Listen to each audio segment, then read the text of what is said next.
speculation on Lauri Markkanen name. Like, everybody wants the name that is Lauri Markkanen.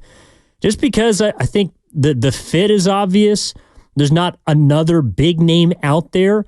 And it feels like, Jason, the Warriors have been pretty much big fish hunting the entire summer. They just haven't been able to, I don't know, get one on the line. Yeah, I mean, as we've stated several times over the past 3 hours, it's not an easy task that Mike Dunleavy has set out to take. I mean, first and foremost, he had to navigate the Klay Thompson situation, and that was never going to be easy. Such a nuanced situation, so much emotion involved. That was never going to be easy. I do think, I was going to say I think he botched the Chris Paul situation, but they were able to fill that salary with some guys. But then he's added some nice guys around the margins. Very good bargain shopping, yes, so to speak. DeAnthony Melton, Kyle Anderson, Buddy Hield. Great bargains. His last task is to just find somebody who could move the needle just enough. Yeah, it feels like he's checked. I mean, granted, he's about 365 days, a little bit north of into the job, and he's had a really hard job to do, but he's been able to, so far, hit on his draft picks. He's been able to, like you said, pick up some nice pieces from, the dress for less. And really the last thing that he has to show he can do is to make a big move, to get the big fish. I'm just afraid that there isn't one out there because, again, this is, I do believe it's Operation Get Steph a Ring. And I see the text line coming down my road, from the 408. But I don't know if Lauri Markkanen, to me, is a guy that is getting Steph a ring. Like, I don't think there's a player out there that automatically gets Steph Curry into a place where I can see him moving the Warriors to a championship. I'll ask you two questions to counterpoint that. Did you see Andrew Wiggins and Jordan Poole getting Steph another ring? No. Did you see, they didn't get a ring, but did you see this Dallas team getting to the NBA Finals? Once the playoffs started, yes, actually. Okay. Yes. But it was because of the path. Right. Yeah. I don't think that, and they didn't have to play two. I thought the two best teams were Denver and Minnesota.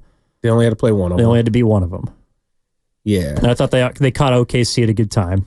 And even Denver, and even Minnesota, what was their series right before OKC? They went before Dallas. They went 7 games with Denver. Yeah, right? Yeah. Like that almost felt like that was their championship. That almost felt like a Western Conference Finals. Like you get through a 7-game bloodbath. Meanwhile, Dallas played OKC, a bunch of babies, has never experienced that in their lives. They beat 2 young teams to get, younger teams. Yeah. So, would you consider Clippers a young team, though? No, I mean Minnesota. Got it. Just because their best player is 21. Yep. So, yeah, like I said, you give credit where credit is due. I like Jason Kidd, Bay Area guy. Every time he's given me great access for a couple interviews for Cron. But I don't think the Mavericks will be back in the Western Conference Finals. I don't think they're a finals team. I think they got a nice, as you said, they got a nice pathway. They caught the Timberwolves after the Timberwolves just had a bloodbath series with the defending champs. They got OKC, who was probably never going to win the championship that year anyway. I mean, they're just a young team. None of them have ever done it before. OKC is battle-tested now. They've kind of gotten a taste of that. So it's also why I thought that Boston would just shellac them. Oh, yeah. I won so much money on that Boston series. Yeah, so many people were picking the Mavs. I was like, there's no way they beat the Celtics. I think it was just more about people not believing in Boston than actually believing in Dallas. Right. Oh, man. I bet at least 3 or 4 people. I got like $375 off the Celtics. Yeah. It's like, there's no way. There is no way. Money time. No way. Money time! Show me the money. But I think that's so the question about Wiggins, I think is good because you're right. Like I think they're trying to identify another player that could become Andrew Wiggins that needs like, a reclamation project essentially that could use a change of scenery. Lauri Markkanen, well, the other part of it too, and I don't know how much you take into account of this, but I've also never seen him in the postseason. Right. Like I don't know how he'd play in the playoffs, especially as a number 2 that is going to be guarded. I don't worry so much about that because he has veteran leadership around him. It's not like OKC this year where it's like they're all young. Jalen Williams, Lou Dort, who's not especially young per se, but he's not battle-tested. Shea, Giddey, none of them are battle-tested, really. So, but at least with the Warriors, say they get Markkanen and they get into the postseason, Markkanen is going to be in a bubble with Steph, with Draymond, with Kevon Looney, presumably with Andrew Wiggins, because I don't think Wiggins would be involved in that trade if he stays around. Shoot, even Kuminga and Kuminga will be gone, but maybe Kuminga or Moody, one of those two, maybe. Podziemski, obviously, he hasn't been through it. But Steph and Draymond, they would protect him in terms of like getting him prepared, making sure he has the right mental, this, that, and the third, and with Steve Kerr. So I wouldn't really be concerned of no playoff experience. It's just look, it's a risk. I am not ignoring that, but what else is out there? I mean, there might be some other things out there no one's talking about. Like That's I was true. just bringing up random names. Sengun in Houston. Maybe he's being floated around. Who knows? Because I'm pretty maybe sure the Rockets don't want to pay him. Didn't they just not pick up his option or something? They said that they wouldn't max him out, that they would not give him the rookie max because they also, I think, they have to make the choice on Jalen Green as well. And to be fair, when Sengun went down, they actually started winning a lot of games. You bring up the point about risk, though, and I guess it's not that I'm anti Lauri Markkanen. Like if they could find a way to get him here, I think he'd be a great fit. I think he'd help the team. I just feel like a lot of people are talking about him as if he's a risk-free investment. And I completely disagree. Because if you swing and miss on a player that I don't think moves your ceiling into championship contention, then you do set yourself back. And it's not just about the future beyond Steph. Like, if Lauri Markkanen does not work out next season, it's not like he's all of a sudden just going to work out the year after that or the year after that. And you also then have nowhere to pivot. So if you swing and miss on next season with Lauri Markkanen, you're not just destroying potentially your future after Steph, you're destroying your future with Steph.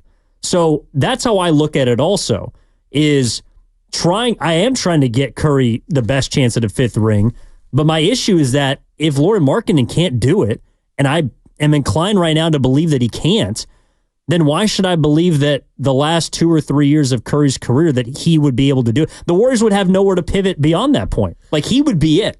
Yeah, you'd be screwed, but at least you tried. Like, I mean, if you stay as is, I mean, cool, you're safe, but we know good chance we know the outcome. No, but I do think that they have flexibility if they... That's true, because you never know what could pop up in a year from now. I mean, Kuminga could take a step forward. He also might be more of a trade asset in a year. I think that Curry could also look at this and say, like, dude, I dragged that team to 46 games last year, a team that Klay Thompson was pouting all the time and going back and forth. Wiggins was, when he was here, he wasn't even here. Draymond was getting suspended. I can play with some of these guys. Like, I can help some of these dudes as long as they're around. And I'm sure he's not looking at this team saying, like, yeah, we're going to just run through the West. But if you're talking about winning a title or even getting to the Western Conference Finals, you're talking about being one of the best 2 or 3 teams in the West. Does Lauri Markkanen make you better than Denver, Minnesota, or OKC? Because I think those are the three teams that you're really looking at. In my opinion, he does not. And that's why he's not worth it for me, bottom line. See, I think you'd be right there. I'm not going to say definitively that they would be better than those teams. I do think Denver, of course, they're battle tested and they have like the best player in the NBA, so you can't count them out. But they've had a bad offseason, in my opinion. They got worse, yeah. They've gotten worse. Lost KCP. Yeah, he was a really good piece for them. They lost KCP, and they're kind of dependent on their younger guys too at this point. So Denver got worse. Minnesota's going to be equally as good, or maybe even better. OKC seems like they're going to be better, although, I mean, from a win-loss standpoint, they'll probably be the same, but like they'll be better and more prepped for if they face Dallas again in the postseason. I would take OKC 100%. Probably win around the same amount of games, but I after that is a crapshoot. It really is. Now, the Clippers aren't going to be good, so you can take them out the mix. I agree. How do you feel about Phoenix? I mean, Kevin Durant is good. Don't get me wrong, really good. He showed a bit of his age towards the latter part of last season. He really did. Bradley Beal, in my opinion, based off what he has made in the NBA, he's their Andrew Wiggins. I think Bradley Beal is a candidate for one of, I'll just say overpaid. I won't say overrated because overrated seems so insulting. But I'll just go ahead and say he's one of the three worst contracts that I can think of right now. Yeah, the other two are Levine and Wiggins. Based on his career, I do think Bradley Beal is a candidate for one of the most overpaid players in NBA history. He is always in that max slot, and I don't even know if he can be your third best player. Definitely not going to be your second best player on a good team. Him and John Wall were good for his Sports Center highlights. They weren't good for anything beyond that. John Wall left, and he played for a lottery team. He just scored a lot on a lottery team after John Wall left. Then he goes to Phoenix, and Phoenix got worse with them. Phoenix was better when it was Ayton and Chris Paul and Kevin Durant. You know what I mean? So I mean, they were also no. Kevin Durant didn't play with Ayton. And I was going to say they were better when they had Booker. That's what I meant. Booker, Bridges, Cam Johnson, Ayton, and Paul. Yeah. So then he goes to Phoenix, and they're worse. And he's a max player. He shouldn't be. Like I would never pay him max dollars if I was a general manager. He's never showed that. So he's essentially been a max player for like the last 7 years. He is paid. He's highly paid. Good for him. Good for his agent. But he's probably the most overpaid player, one of the most overpaid players, in my opinion, in NBA history. And so my point is, I don't think Phoenix or LA will be as good. I don't. So I know LA won't, the Clippers. Lakers, I think Lakers will be around the same, although their offseason has been weird. Their offseason has been hiring J.J. Redick, a guy who has no coaching experience,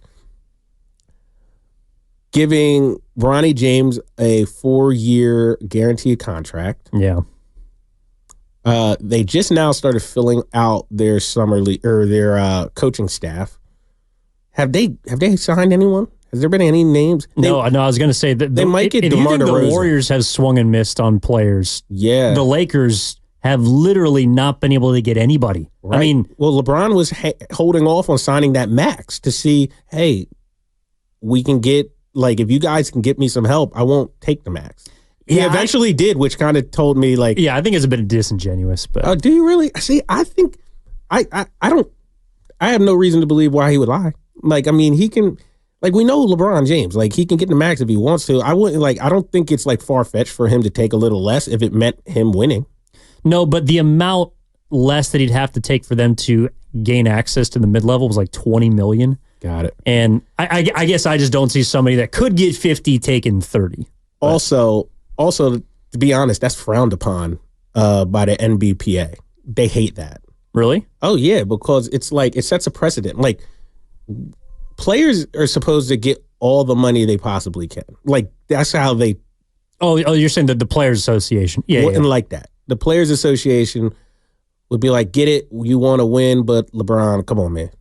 $20 million pay cut. That does not set a good precedent for us who are trying to make as much and maximize our earning potential. Yes. So from the NBPA, they wouldn't love that. Like there's a reason, like if that were the case, every now and then you would probably see it more. It's just very frowned upon. It's not talked about as much like out in the open, but they don't want players doing that. Well, no, it's interesting because technically, like they were in the running for Klay Thompson. Klay Thompson chose to go elsewhere. We just found out a couple hours ago after Buddy Hield officially signed with the Warriors that he was also choosing between, I forget who the third team Lakers was, but the Lakers. Yeah, the Lakers and the Pistons. And I think there's a huge gap between the Lakers and the Pistons, but he chose the Warriors. There was, I think another player. And this one, I can't figure out. Maybe you can help me. Jonas Valanciunas chose the Washington Wizards. 3 years, $30 million. That's less money annually than Klay Thompson, and the Lakers were allegedly in on him. I also think that was somebody LeBron might have liked. So they have not been able to get anybody. They've also, I think, this is not a player, but Dwayne Casey didn't want to be a part of their coaching staff. I saw that. So they haven't been able to get anybody. Dan Hurley played them for a fiddle to get more money from UConn. Mm-hmm. They literally have had the worst offseason of any team in the NBA. So I don't know. If you're a Warriors fan, you can at least feel like you're winning that way. Yeah, 100%. So I'm not sure the Lakers are going to be about the same, I think. Maybe a little worse. Who knows? I agree. And then, so both LA teams. Yeah, so one LA team I think is going to be way worse. I think Phoenix won't be as competitive, and I don't think the Lakers will be as competitive. So I do think the Warriors have a chance to move up the standings. Pelicans might be a little better with DeJounte Murray. You got to imagine Memphis will be better with John Morant coming back. John Morant's a really good player. Houston could take a step, but I don't see him jumping the Warriors. So, conceivably, with a guy of Markkanen's talent level, I do think the Warriors could get into that top four. I really do. With Lauri Markkanen. Yeah. I mean, perhaps I think there's also a chance that as currently constructed, they could take a step forward. Or 46 wins might also not be the 10th best team in the West next year. We'll see. Obviously, we got to let it play out. But the one thing I think I am in agreement with you on, Jay, is they're not done. I don't know if the move is going to be for Lauri Markkanen, for Brandon Ingram, for Şengün.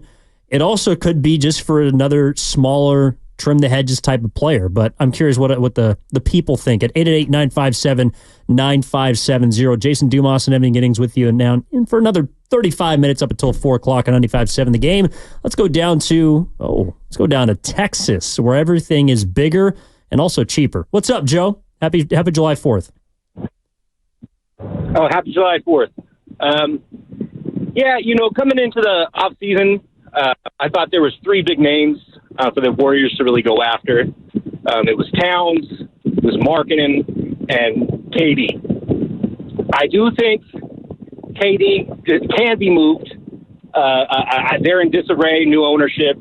I think if we're going to throw out our young talent and picks and go after somebody, that's going to change our team, really make it a championship contender, it would have to be KD. He's still the preeminent scorer in the league, in my opinion, at least. And Markkanen, he won't get through one training session with Draymond before he's getting hurt. Let's be honest. He's been on the injury report his whole career. He's either going to be the best signing in history for the Warriors or the worst. I'd rather go with the proven, genuine article in an era with LeBron and Steph Curry, the best scorer in that era, KD. And he's been traded, he's hated, whatever. I don't care. He'll win championships here. Bring him back. Thanks, Joe. All right. Well, first of all, I think Lauri is capped at being the second best free agent signing ever in Golden State history. I don't think he'll ever top Kevin Durant. But I don't think Kevin Durant wants to come back here. I have no indication that he would want to come back to the Bay Area. He left for a reason. I think obviously the relationship between him and Draymond Green got a little messy. No. I don't think he felt appreciated by the entire fan base. And I also don't think he would ever acknowledge it publicly, but I also think he felt the blowback from the NBA community at large of him coming to San Francisco in the first place. I know Golden State Warriors fans do not like to hear that, but as we said towards the top of the show, Ev, it was not, a lot of people did not respect his decision to come here. Yeah, he came, won championships, kumbaya, everybody's smiling, but he knows deep down a lot of people looked at him a little sideways. Like, bro, they just beat y'all. They just beat you guys. You just, from a 3-1 lead and you go run to that team? Come on, man. Like, a lot of people looked at it like that, and he will never admit it. I think he's a prideful guy, and he overcompensates on social media, and he's made a joke of it. Now he's like kind of trolls people on social media. But I think deep down, it bugs him. Like, I mean, there was the story that he called his agent, Rich Klein, crying. Why would you let me do this? After he saw the initial blowback of the decision. Y'all laugh because y'all don't see it from this lens. I'm just talking about, I'm talking from a guy, an objective guy too, who just, I have no reason to dislike Kevin Durant and I have no reason. A lot of objective people is like, it could have been any person. It's not just because it's Kevin Durant. The team you were just beating 3-1. You blew the lead. They come back. They beat you. They go to the finals. This is like your peer. Like the only two teams Kevin Durant probably would have been frowned upon going was here or Cleveland. And he came here. So my overreaching point is not like a point that I'm trying to make. I don't care that much. I'm just saying, in my opinion, I think Kevin Durant felt that a lot more than he'll ever publicly acknowledge. And I do think that's part of the reason why he left too. He wanted to win somewhere else so he could shut all those people up. And he hasn't. I don't think he would come back. No, I think that's a great point. And to Joe's kind of ask, I do think if Kevin Durant was attainable, we would hear the Warriors trying to get him. Oh, yeah. I think we haven't heard them included in any KD rumors because they don't feel like he's gettable. Right now, Lauri Markkanen absolutely is gettable. And the Warriors also have a substantial offer on the table. That's another piece of news that leaked out yesterday around the Bay Area. But one more segment left, and I do want to use Kevin Durant because July 4th, in many ways, is KD Day for a lot of Warriors fans. It's the day that he changed the landscape of the NBA. I think it's a reason why the new CBA has been instituted. It is the day that the dynasty was elevated into a historic stratosphere, a dynasty that was doubted, defended, and now, is it done? A lot of people don't think it is. Some people do. How can they extend the runway? That's what we're trying to figure out here. One more segment left on 95.7 The Game to do so. All these questions also will be posed during the Warriors offseason summit coming up on Monday, July 8th on the rooftop terrace of Fremont Bank's state-of-the-art new headquarters. It starts at 2 o'clock p.m. with Willard and Dibbs live, and then the rest of the crew joins them from 4 to 6. So go to 957thegame.com to reserve your spot today. Evan Giddings and Jason Dumas back after this.